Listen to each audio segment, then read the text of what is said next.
بسم اللہ الرحمن الرحیم۔ وضو کے حوالے سے یہ عمومی مسائل جو ہر بندے کو پیش آتے ہیں مساجد میں بالخصوص، اس کے حوالے سے یہ بات چیت ہے، یہ بات ذہن کے اندر رکھی جائے۔ پانی مختلف قسموں کا ہوتا ہے اور وضو کے حوالے سے کس پانی کے ساتھ وضو کیا جا سکتا ہے، اس کی شرط یہ ہے کہ اس کے اندر دو خوبیاں پائی جائیں۔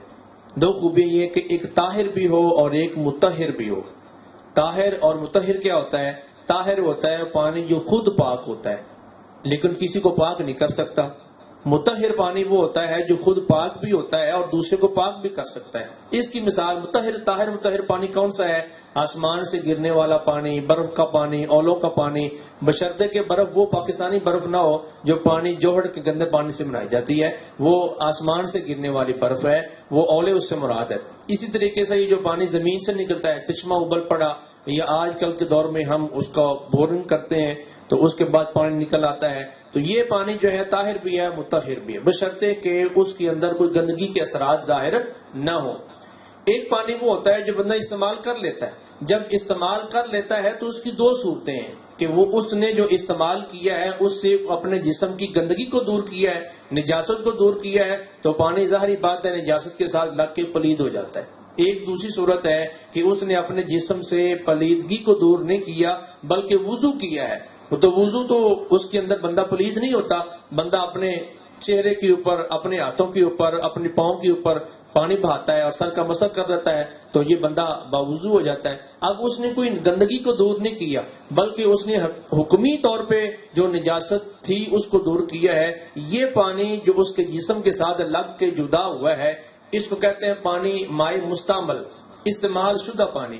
استعمال شدہ پانی کا شرعی حکم یہ ہے کہ وہ خود تو پاک ہے لیکن کسی کو پاک نہیں کر سکتا۔ ایسا پانی جو پانی مستعمل ہوتا ہے، استعمال شدہ پانی، اس کو مسجد میں گرانے سے احتراز کرنا چاہیے اور مسجد میں اس کو نہیں گرانا چاہیے۔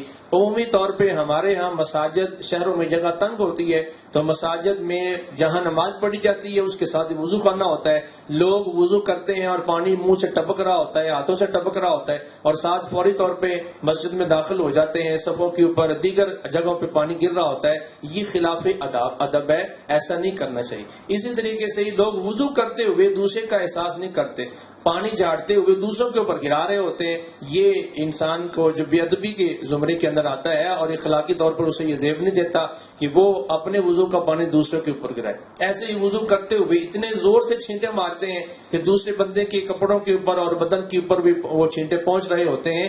یہ بھی اس کا خیال کرنا چاہیے۔ یہ سب پانی مستعمل ہے، مستعمل پانی نہ تو مسجد میں گرانا چاہیے نہ کپڑوں کے ساتھ لگانا چاہیے۔ کپڑوں کے ساتھ بھی حتی المقدور کوشش کرے کہ اس کو نہ لگائے، اور ہاں اس کے لیے کوئی ٹاول وغیرہ، تولیہ، رومال سے اس کو صاف کر لے تاکہ وہ پانی مسجد میں نہ گرے اور مسجد کی بے ادبی نہ ہو۔ یہ مسجد کی بے ادبی کے اندر آتا ہے اور وہ پانی خود تو گرچہ پاک ہے لیکن آگے پاک نہیں کر سکتا بشرطے کہ اس کے ساتھ کوئی نجاست وغیرہ نہ لگی ہو۔ اگر نجاست لگی ہوگی یا اس نجاست کو دھویا گیا ہوگا تو پھر تو ویسے ہی پلید ہو جائے گا۔